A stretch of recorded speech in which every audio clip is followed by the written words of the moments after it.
Assalamualaikum students. So in this video, I'm gonna tell you that how can you use your calculator to find a probability from a z value and how can you calculate the z value from a given probability, right? ठीक है, हमारे पास दो types के calculators होते हैं, students अलग अलग use करते हैं, तो दोनों के हिसाब से मैं बताऊंगा। फर्स्ट जो है वो सिंपल, अगर हम देखें कि हमारे पास यहाँ पे क्वेश्चन है, अच्छा दिस टेक्निक दिस थिंग जो है ये हम S1 में भी फॉलो कर सकते हैं, S2 में भी फॉलो कर सकते हैं।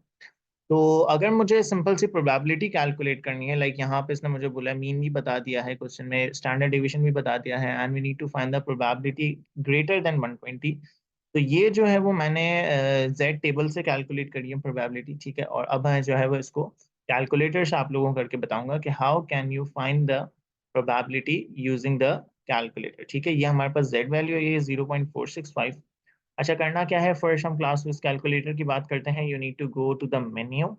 मेन्यू में आपको यहाँ पे नजर आ रहा होगा एक 7 नंबर पे डिस्ट्रीब्यूशन का पार्ट, ठीक है। डिस्ट्रीब्यूशन पे गए हम। अब हमें अगर प्रोबेबिलिटी कैलकुलेट करनी है, हमारे पास जेड वैल्यू ऑलरेडी है, तो हम कहाँ जाएंगे, हम यहाँ जाएंगे नॉर्मल सी टी पे, right, second number. Lower value, lower value means हमें स्टार्ट कहाँ से करना है बेटा, we have to find the probability from 120। तो 120 लिखा हमने यहाँ पे। अपर वैल्यू, एक्सट्रीम वैल्यू क्या है, अब ग्रेटर देन 120 हमें कोई एक एक्सट्रीम पॉइंट नहीं पता, तो हम कोई बहुत बड़ी वैल्यू ले लेते हैं, 99999 कर देते हैं, ठीक है।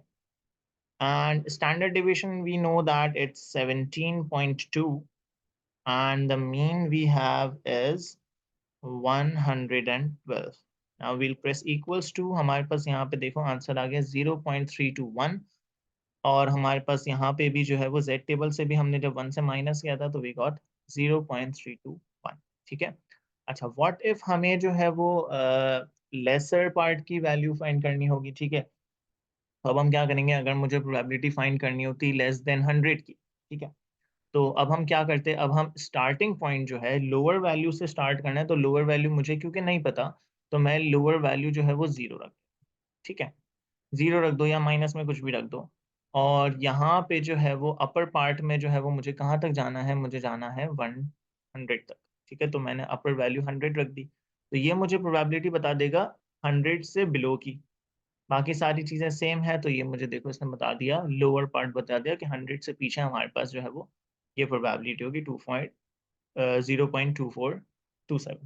इसी तरह हमें अगर मिडल वैल्यू की फाइंड करनी है, जैसे मुझे अगर फाइंड करना है 120 से 100 के बीच में, तो मैं लोअर वैल्यू ले लूंगा 100, अपर वैल्यू ले लूंगा 120, और मुझे जो है वो ये यहाँ पे इन दोनों के बिटवीन की प्रोबेबिलिटी बता देगा, ठीक है। सेम थिंग हम लोग जो है वो दूसरे कैलकुलेटर से भी चेक करते हैं, ठीक है। दूसरा हमारे पास कैलकुलेटर जो है वो बच्चों के पास कौन सा होता है, ये सिल्वर वाला होता है, ठीक है।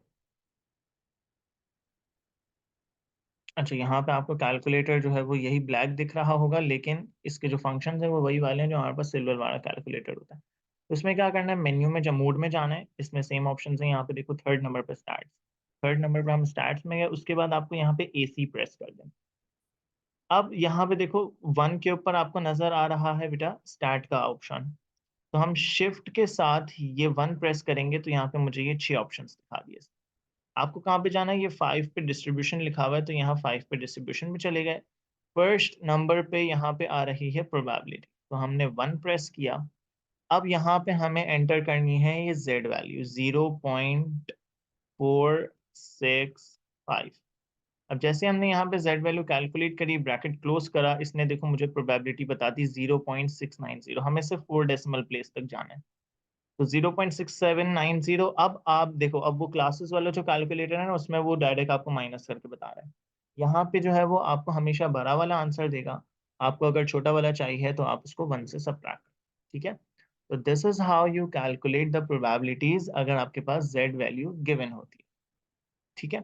अब हम आते हैं कि व्हाट इफ मुझे प्रोबेबिलिटी गिवन हो और मुझे उससे रिवर्स करके z वैल्यू फाइंड करनी है। तो अनफॉर्चुनेटली ये वाला जो ऑप्शन है वो हमारे पास, ये जो सिल्वर वाला कैलकुलेटर है इसमें नहीं हो। This option is only available in ClassWiz calculator, तो हम सिर्फ इसको जो है वो क्लासविज कैलकुलेटर से ही चेक कर सकते, ठीक है। तो लेट मी जस्ट एक्सप्लेन कि how can you find the Z value using the probability, ठीक है। तो हम सारा कुछ हटा देते हैं। अब हमें जाना है दोबारा से वहीं डिस्ट्रीब्यूशन पे, ठीक है, दोबारा से हम डिस्ट्रीब्यूशन पे गए। अब यहाँ पे आपको जाना है इनवर्स नॉर्मल पे, थर्ड नंबर पे इनवर्स नॉर्मल। अब यहाँ पे हमें प्रोबेबिलिटी क्या दी हुई है बेटा, 0.8 दी हुई है, तो हमने यहाँ पे प्रोबेबिलिटी लिखी 0.8 एरिया के पास। Standard deviation you will always take 1, और मीन हम हमेशा क्या लेंगे, 0 लेंगे। तो प्रोबेबिलिटी को रिवर्स करके जेड वैल्यू बनानी होगी तो हम हमेशा क्या लेंगे, स्टैंडर्ड डेविएशन 1 लेंगे और मीन हमेशा हम 0 लेंगे। अब इक्वल्स टू प्रेस किया हमने, तो देखो यहाँ पे इसने मुझे प्रोबेबिलिटी जेड वैल्यू दे दी 0.842।